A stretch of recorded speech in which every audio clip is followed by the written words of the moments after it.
Hello friends, मेरे channel पे आप सबका स्वागत है। ये वीडियो भी लेट हो गई ना, क्योंकि मेरी मामा की शादी थी, इसलिए मैं बिज़ी बहुत थी। फिर भी मैंने जल्द से जल्द ये वीडियो लाने की कोशिश की है।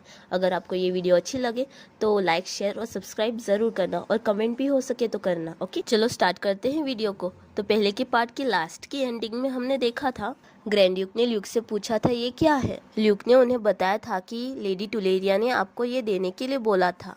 यहाँ से स्टार्ट करते हैं न्यू पार्ट को, जहाँ टुलेरिया ने भिजवाया था। उसे देखकर ग्रैंड ड्यूक आश्चर्य होकर बोलते हैं जैम। सीन शिफ्ट होता है और हमें टुलेरिया का सीन दिखाया जाता है, जहाँ टुलेरिया किचन में बड़ी खराब हालत में खराब जो हुए हैं फल उनके बीच बैठी हुई सोच रही होती है। बड़े बुजुर्ग सही कहते थे, ऐसा कुछ भी नहीं है जो तुम कोशिश करो तो न कर सको। यह बात मुझे तब समझ में आई जब मैं अपने बाल संवार रही थी। वो बड़े ध्यान से एप्पल को छीलते हुए सोचती है, पहली बात, मैं चाहे किसी भी तरह की कोशिश करूं, मैं कॉइन कमा सकती हूं। वो अपने पास्ट को याद करते हुए सोचती है, सिर्फ अपनी लुक्स को सुधारने से ही नहीं, बल्कि ऐसा कुछ भी करने से जो मुझे अभी की तुलना में बेहतर बनाने में मदद करे। शायद इसीलिए बाल संवारने के बाद भी मैंने कॉइन्स कमाए। वो प्रेजेंट में आते हुए सोचती हैं, तो फिर मुझे आगे क्या करना चाहिए? इसका जवाब सीधा सा है, अपनी मेहनत से कुछ बनाना। इसलिए यह घर का बना जैम। वो गेम को याद करती है, जहाँ गेम में भी ग्रैंड ड्यूक को हाथ से बने गिफ्ट पसंद थे। इसलिए अगर मैं उन्हें हाथ से बना जैम गिफ्ट करती हूँ, भले ही वह थोड़ा ज़्यादा अच्छा न हो, तो किसी दिन शायद मुझे ग्रैंड ड्यूक के फेवर प्राप्त हो जाए। वो खुद के हाथ में पकड़ी हुई चीज़ को देखकर परेशान होकर बोलती है, बेशक मेरी स्किल पेनल्टी की वजह से मेरे बाल और मेरा बनाया हुआ जैम दोनों ही एकदम खराब है। फिर वो सोचती है, खैर यह जैम ही तो है, वैसे भी ग्रैंड ड्यूक इसे कभी नहीं खाएंगे। वो सभी मेड को याद करते हुए सोचती है, स्किल, इस तरह से पैसे कमाने की भी एक सीमा होती है। यह बिल्कुल वही समय है जब मुझे किसी की मदद की ज़रूरत पड़ सकती है, लेकिन मेरे पास तो एक पर्सनल मेड तक नहीं है। वो इन सब से परेशान होकर सांस छोड़ते हुए सोचती है, शायद बेरन लिलियस की वजह से, जो घर के सारे मामले संभालते हैं। वो खुद को मोटिवेट करते हुए स्माइल करते हुए सोचती है, लेकिन अगर उसने सोचा था कि मैं बस अपने कमरे में बंद रहूंगी, तो यह उसकी बहुत बड़ी भूल है। अगर मैं ग्रैंड ड्यूक के महल में घूम घूम के जैम बांटूंगी, तो नौकर भी मेरे बारे में गॉसिप्स करेंगे, और क्योंकि लिलियस को अपनी रेपुटेशन की परवाह है, इसलिए उसे इसे ठीक करने के लिए कुछ न कुछ कदम उठाना ही पड़ेगा। मेरे लिए यह एक तीर से दो शिकार करने जैसा है। हमारी फीमेल लीड बड़ी स्मार्ट है ना। देखते हैं आगे क्या होता है। सीन शिफ्ट होता है और हमें टुलेरिया को बास्केट के साथ दिखाया जाता है, जो किसी को बास्केट दिखाकर बोलती है बड़ी सी स्माइल करते हुए कि आज मैं फिर तुम्हारे भरोसे हूँ ल्यूक। ल्यूक टुलेरिया के हाथों से बास्केट लेकर बोलते हैं, क्या आपने आज फिर घर का जैम बनाया है? वो खुश होकर बोलती है, हाँ, हालांकि ग्रैंडफादर शायद इसे वैसे भी नहीं खाएंगे। ल्यूक बड़े ध्यान से टुलेरिया को देखते हुए धीरे आवाज में बोलते हैं, वास्तव में वह आमतौर पर ऐसे गिफ्ट पर ज़्यादा ध्यान नहीं देते, लेकिन वो बात करते हुए यहीं पे रुक जाते हैं और उनकी नज़र टुलेरिया के बिखरे हुए बालों पे जाती है। उसने ये सुना ना हो और वो बात संभालने के लिए थोड़े से करके खांसते हैं। ल्यूक टुलेरिया से बोलते हैं, क्या हमें जल्द ही तुम्हारे कमरे के पास चलना चाहिए?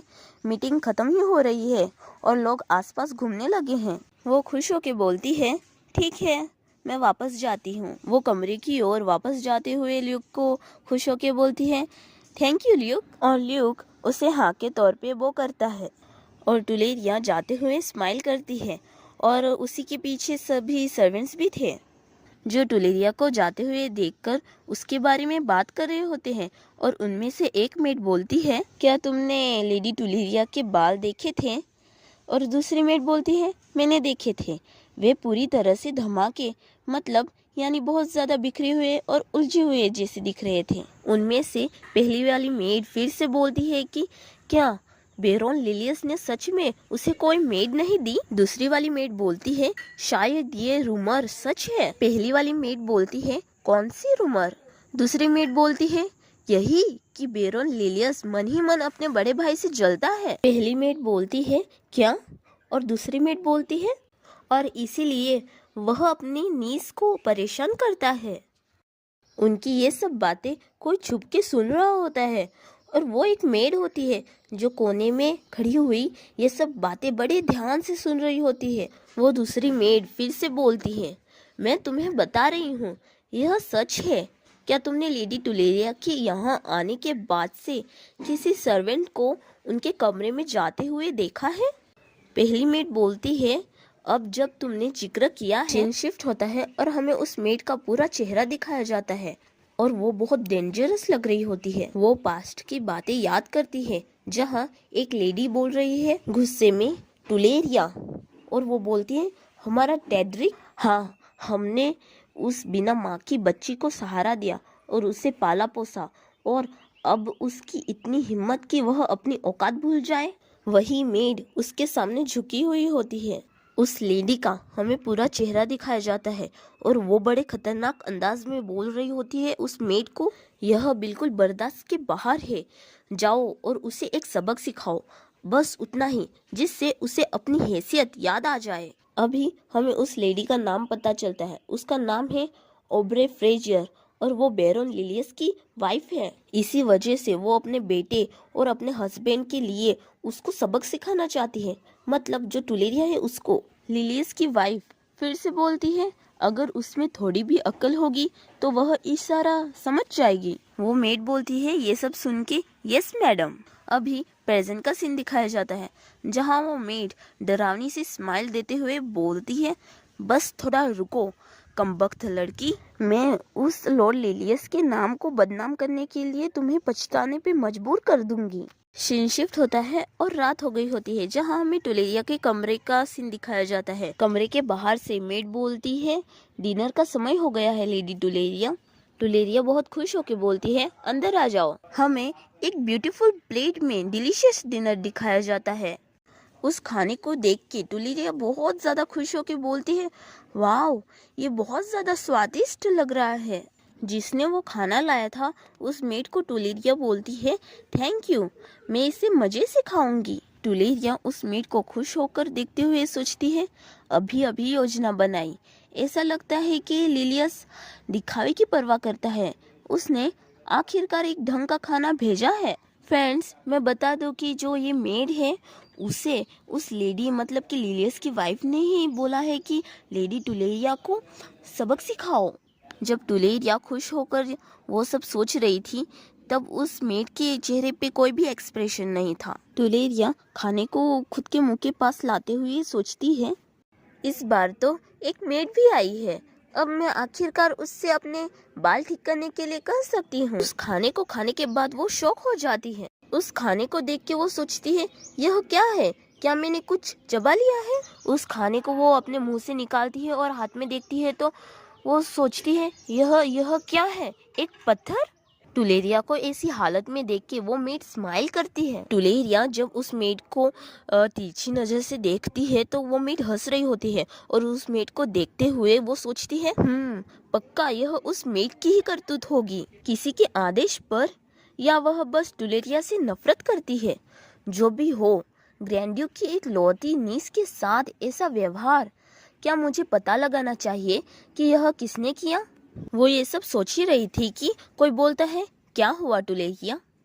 उसकी ये बात और आवाज सुन के टुलेरिया शॉक हो जाती है। जब टुलेरिया उस ओर देखती है जहाँ से आवाज आ रही थी तो उसे एक वुमन दिखती है जो बहुत ज्यादा घूर के उसको देख रही होती है और उसे देख के उसको याद आता है कि वह लिलियस की वाइफ ओब्रे हैं। वो परेशान होकर सोचती है, वह यहाँ क्या कर रही है? लिलियस की वाइफ टुलेरिया से बोलती है कि मुझे लगता है कि आप लोग रात का खाना खाने बैठे ही थे। वह टेबल पे रखे हुए पत्थर को देख के बोलती है, मैंने सुना कि मेरी नीस आ गई है, इसलिए मैंने सोचा कि मैं भी यहाँ आ जाऊँ। अरे बाप रे, ऐसा लगता है कि किसी ने कोई गंदा सा मजाक किया है। उसकी ये सब बातें सुनकर टुलेरिया परेशान होकर सोचती है, मुझे मत बताना यह सब भी लिलियस की करतूत थी।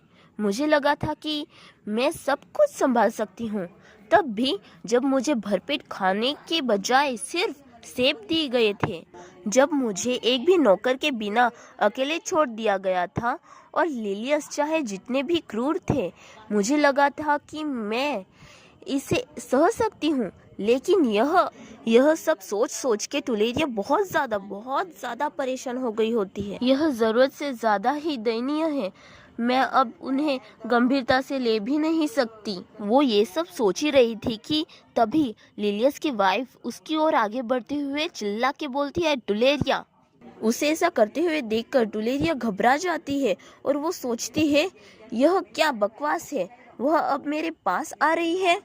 उस सब मानसिक और शारीरिक कष्ट देने के बाद टुलेरिया के साथ ये सब होते हुए देखकर वो मेड बहुत ज्यादा खुश होकर स्माइल कर रही होती है। लिलियस की वाइफ उसको मारने के लिए अपना हाथ उठाती है और टुलेरिया बहुत ज्यादा डर के मारे अपनी आंखों को टाइटली बंद कर लेती है और सोचती है, उसकी इतनी हिम्मत कि वह मुझ पर गुस्सा हो रही है। तुम मजाक कर रहे हो। लिलियस की वाइफ टुलेरिया को मारने की जगह उस मेड को थप्पड़ मारती है। उसको ऐसा करते हुए देखकर वह मेड बहुत ज्यादा चौंक जाती है। उस मेड को मारने के बाद वो गुस्से में बोलती है, इस चीज की हिम्मत कैसे हुई मेरी प्यारी नीस को धोखा देने की। फ्रेंड्स, आपको भी पता होगा कि ये कोई अच्छी लेडी नहीं है। इसने उस मेड को बोला था कि टुलेरिया को जाके परेशान करो, सबक सिखाओ, और अब वही उसको मार रही है। चलो फिर से स्टोरी पे आते हैं। उसे ऐसा करते हुए देखकर टुलेरिया बहुत ज्यादा घबरा के सोचती है, आखिर यहाँ क्या चल रहा है।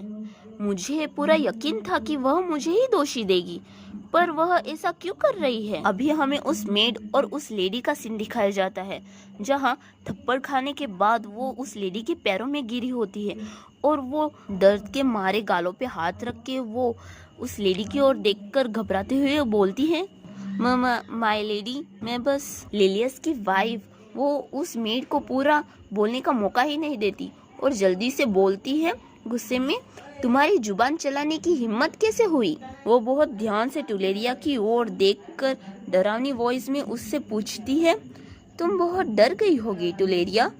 मैं इस व्यक्ति के साथ मतलब मेड के साथ क्या करूं?